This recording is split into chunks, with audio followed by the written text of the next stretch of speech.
Basic things like audibility. Could the proceedings be heard in the courtroom? I mean, we've gotten feedback from volunteers that microphones weren't turned on, so we're passing that along to the court. This is New Thinking, the podcast of the Center for Court Innovation. I'm Rob Wolf, the Center's Director of Communications. Here at the Center for Court Innovation, we are dedicated to supporting, advising, and reforming the justice system. And when we can, we like to talk to people on the podcast who are working to make positive changes in justice where they live. On today's show, I'm talking with two people who run a CourtWatch program in King County in Washington State. The CourtWatch model, as practiced around the country, sends volunteers into courtrooms to observe, take notes, collect data, and sometimes issue reports about what they see.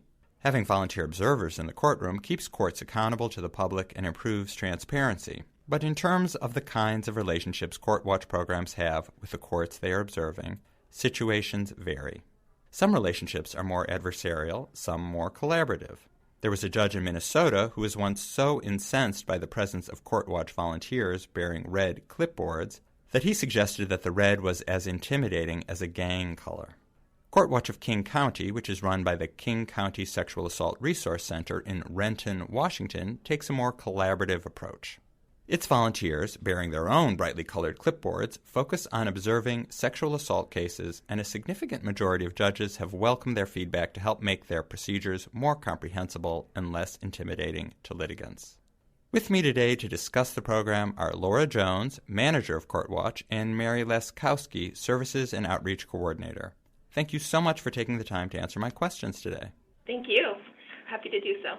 So for listeners who may not be familiar with what a CourtWatch program is, can you talk about them generally, and then we can drill down into the specifics of your program? Sure. Thanks, Robin. This is Laura here. So CourtWatch programs, regardless of their area of focus, really engage in court monitoring. And that's a way to gather information about the courts through observation. And our program focuses on sexual assault cases. So we're observing civil sexual assault protection orders as well as felony-level criminal sex offense cases. And with that focus, and by synthesizing the information that we collect and feeding it back into the system, whether by report or individual outreach to people in the system or through the development and provision of resources, our objective is to help to improve and to inform the system response to sexual violence. I think court can also be mysterious and, a formal setting to the average person. And so involvement by our volunteers in court monitoring helps to provide them with a forum to gain understanding about the legal system, and that increased understanding can help to improve trust in the system. How did it come to be that you guys decided that a CourtWatch program would be a good fit, and where did the idea come from? Sure. So this is Laura, and when our program was started in 2010, it was really seen as a way to help to support, anecdotal evidence about what was happening in court. We have staff that were in court regularly flagging things that might be an issue, but CourtWatch was seen as a way to help to verify, substantiate those trends in that way. And also I think just recognizing that data is really a jumping off point for further conversation. So it was seen as a way to help engage more with the system. And what kind of data are you talking about, though? What were you seeing? What were the patterns? One of the areas was with the sexual assault protection order calendar, and just because it was relatively new, things about how the process ran, what evidence was required of parties, and then things like how long cases take, for example. I think that was one where now we're able to have some data to talk about how long the cases take in King County. And maybe you could just give a little bit more about the history. It's the order of protection was new, that you didn't have that in these kinds of cases, and that's partly what inspired the CourtWatch program. Sure. I can give a little bit of history about that law, if that would be helpful. Prior to 2006, victims of sexual assault were really limited in terms of what options they had to apply for civil protections in court.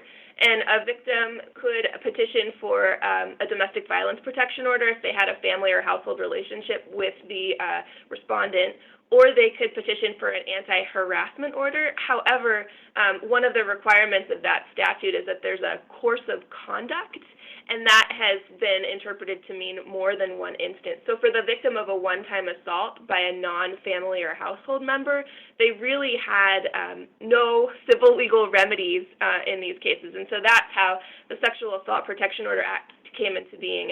And one of the things that we have noticed through monitoring these cases over the last 7 years is that it really has filled a gap, and that over 90% of the litigants seeking these orders would not have qualified for protections under the previous laws that we had.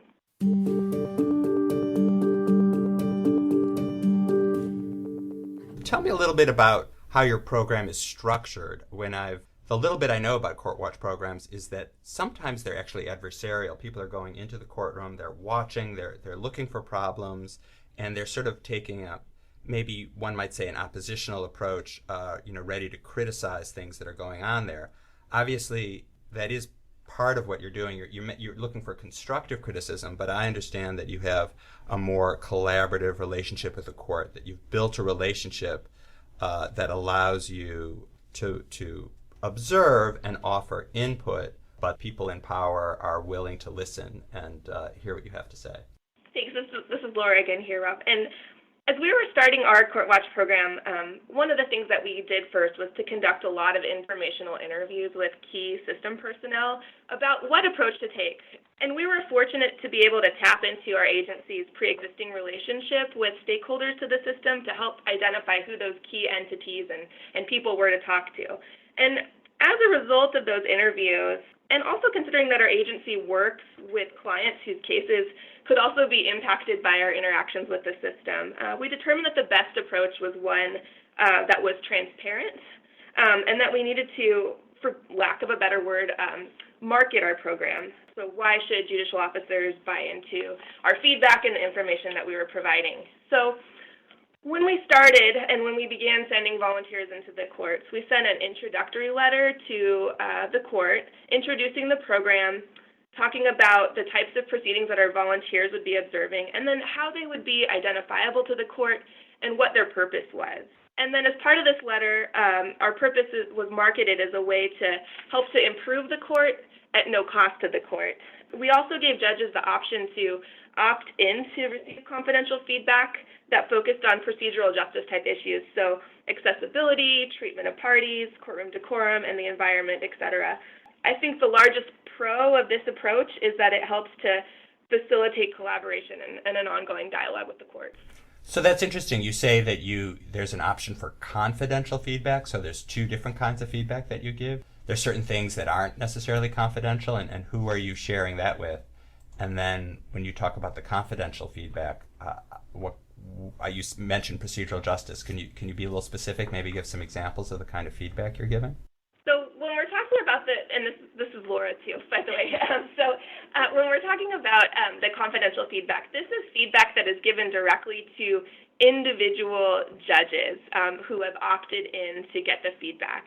And I just want to say that we have 53 judges in King County Superior Court, and 74% of them have opted in to get this feedback.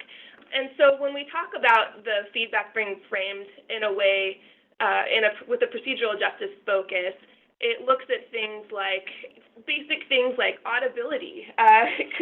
Could the proceedings be heard in the courtroom? I mean, we've gotten feedback from volunteers that microphones weren't turned on, so we're passing that along to the court. Things like introducing a calendar and what impact that might have for the parties who are sitting there waiting for their case to be called. And then I think our feedback, to answer your question of not being confidential, I think that is more in the form of the reports that we've done, in the form of making recommendations for legislation. It's helped to inform education and outreach to the courts. So that feedback is provided in that way. Well, I guess I want to ask you a little bit more about procedural justice because it's become such a hot topic now in courtrooms across the country. This growing awareness of how important it is, the experience that litigants have in a courtroom. People are interested, they could find out more on our website about it.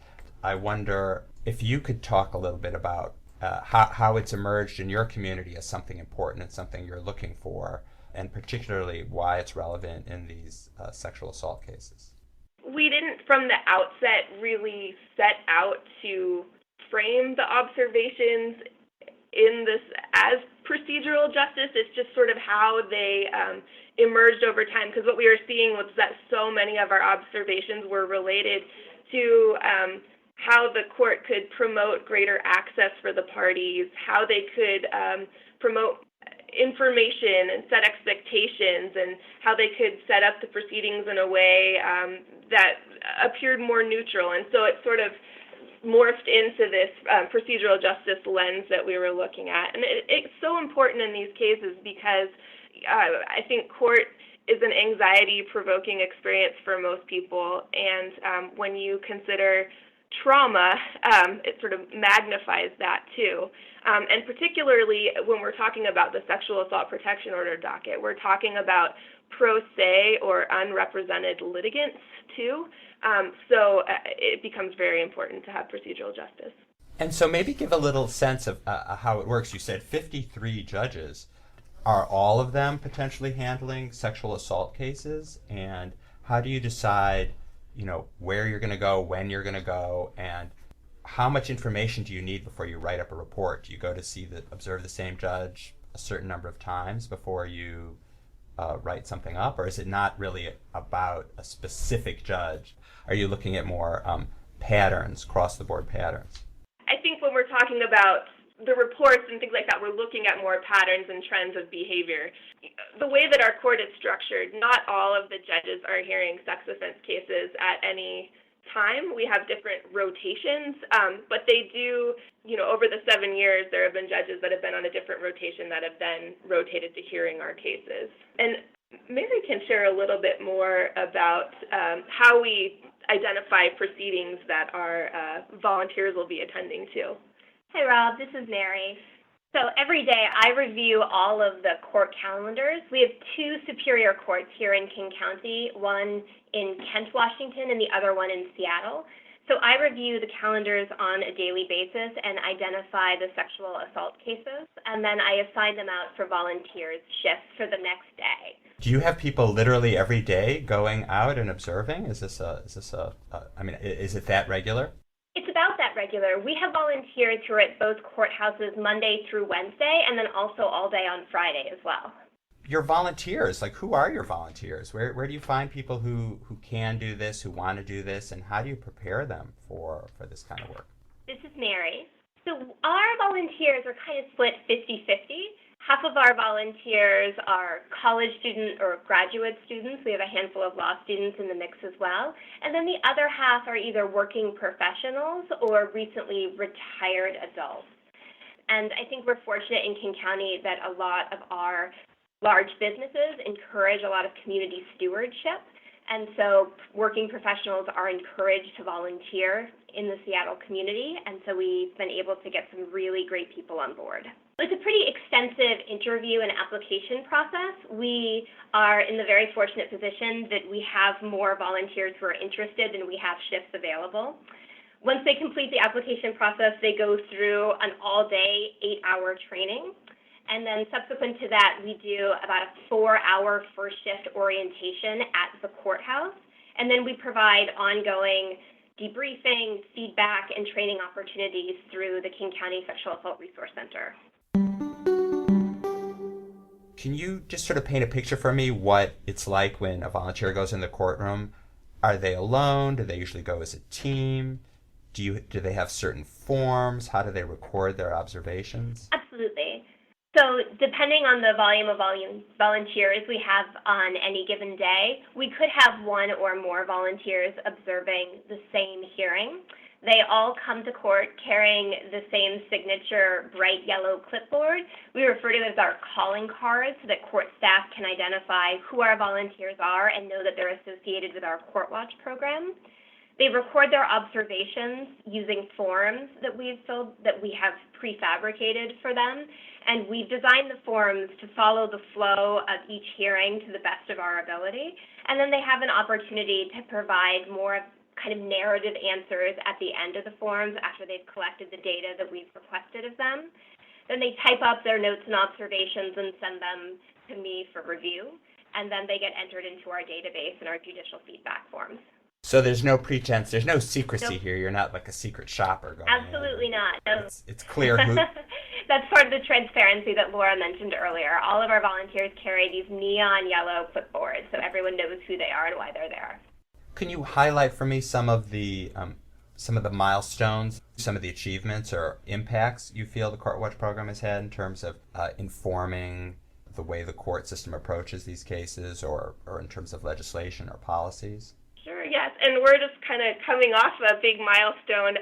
There was some new legislation that was passed earlier this year related to the Sexual Assault Protection Order statute, and CourtWatch was very much involved with making recommendations, and this was around how long orders could be granted for, and also burden of proof when a petitioner was trying to get the order renewed when it was about to expire.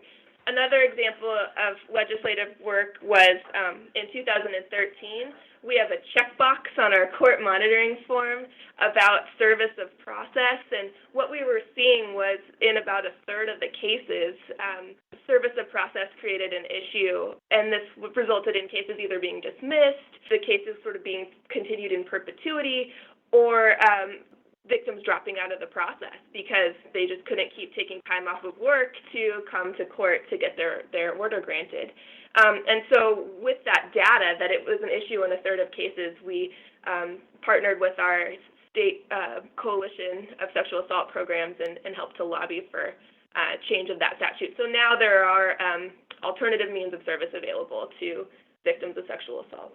And just by service of process, you mean? Yes, thank you. How somebody gets notice of a lawsuit or a suit against them, so how they get the notice and the petition and other legal documents. As you look at the data you've collected over these last 7 years, have you seen a trend? Have you seen improvements in certain qualities or characteristics that you're measuring? I mean, I think we've talked a little bit about, some of the legislative changes that helped to promote some of the important changes in the process.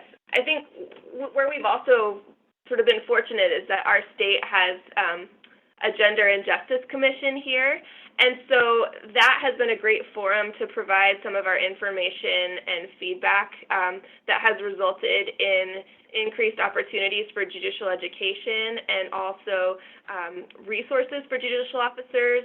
In 2013, the coalition was responsible for putting together a sex offense bench guide, and that is currently being expanded now. So I think there are just a lot of opportunities to provide, increased opportunities to provide more information. So are you saying the data you collected helped inform the creation of the bench guide? Yes, and has been incorporated into different sections of that bench guide as well. Well, thank you so much, Laura and Mary, for taking the time to answer my questions about your CourtWatch program. Thank you, Rob. This has been great. Thanks, Rob. I've been speaking with Laura Jones, who is the CourtWatch manager, and Mary Laskowski, who is the CourtWatch Services and Outreach Coordinator with the King County Sexual Assault Resource Center, which is in Renton, Washington, just outside of Seattle. And we've been talking about what makes their CourtWatch program unique and how it works. I'm Rob Wolf, Director of Communications at the Center for Court Innovation. I encourage you to subscribe to our podcast and to visit our website at www.courtinnovation.org. And of course, you can subscribe wherever you like to get your podcasts. Thanks so much for listening.